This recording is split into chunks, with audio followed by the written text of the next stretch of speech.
भाई माने आज आम आसी पहुँची जाइछु तुलसी क्षेत्र बा केन्द्रापड़ार बलदेव जी मंदिर।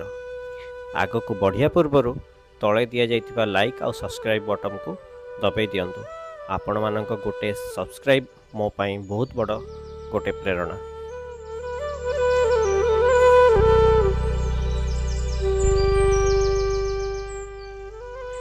केन्द्रापड़ा सहरर 2 किलोमीटर दक्षिण पश्चिम को इच्छापुर गाँवर केन्द्र रे अवस्थित यही बलदेव जी मंदिर। विश्वास अनुसार प्रथमे महाप्रभु भगवान पुरस्थित तुलसी क्षेत्र रे एक उईहुंकारे अवस्थान करुथिले। तेणु अनुमान करा जाए जे से महाप्रभु तुलसी क्षेत्र उद्धार होइथिले।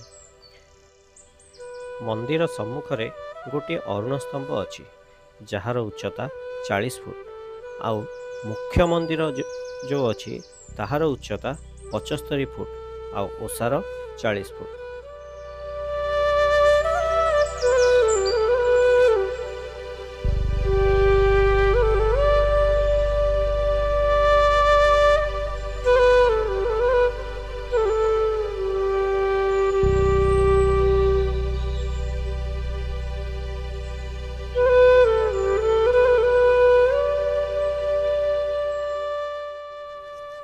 आपण माने जानिथिबे पुरी रे जो महाप्रभु का विग्रह अछि ताहार नवकलवर होई थाए कहीं ना सेटा दारू ब्रह्म।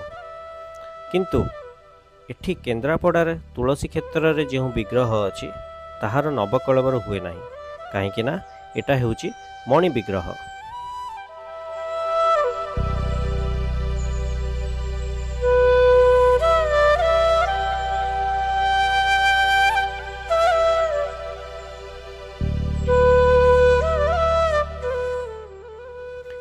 मंदिर बेढ़ा मध्यरे एक दुकान अछि। एठारे समस्त प्रकार पूजा सामग्री मिली थाए। एठारे बलदेव जींकर तुलसी माला दीप धूप आउ प्रसाद मध्य मिली थाए।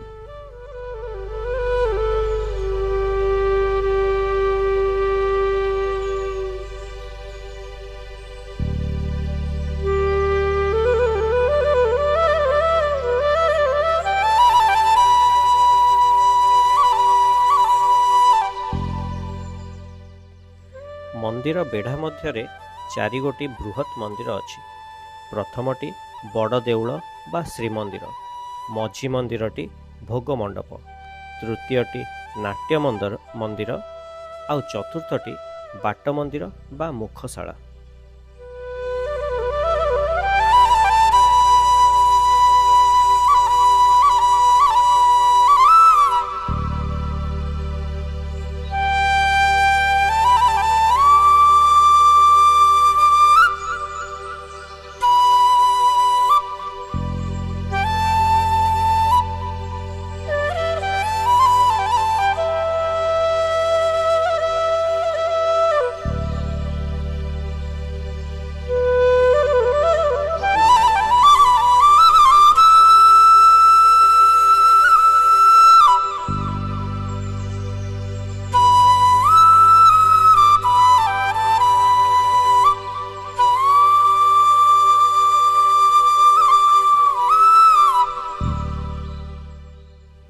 एठी देखि पार्थुबे बलदेव जींकर मनमुग्धकर दृश्य जहाँकर गोटिए दर्शन रे जीवन धन्य हो जाए।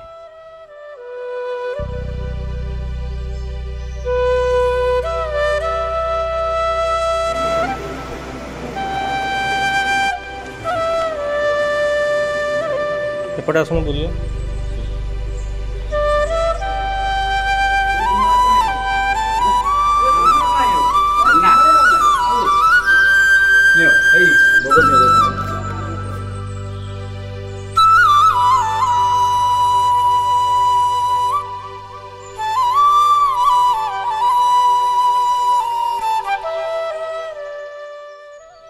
पुरी रे श्री बलदेव जी रथ को तालध्वज रथ कहुआ बेले एठारे बलदेव जी रथ को ब्रह्म तालध्वज रथ कहुए। यही रथर उच्चता 75 फुट आउ यह पृथ्वीर सबुठारु बड़ रथ।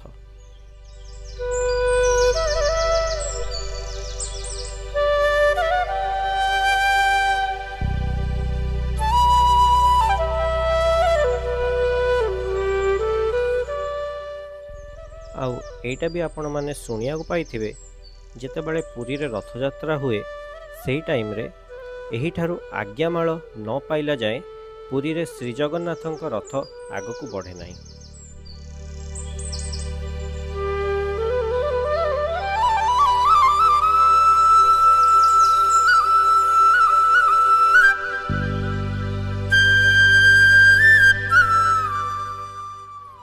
भिडियोटी केमिति लागिला कमेंट माध्यम रे आमको निश्चित भावे जणाइबे। रहुची पुणी देखा हबो किछि नुआ भिडियो नुआ जगह रे। Till then take care, bye bye.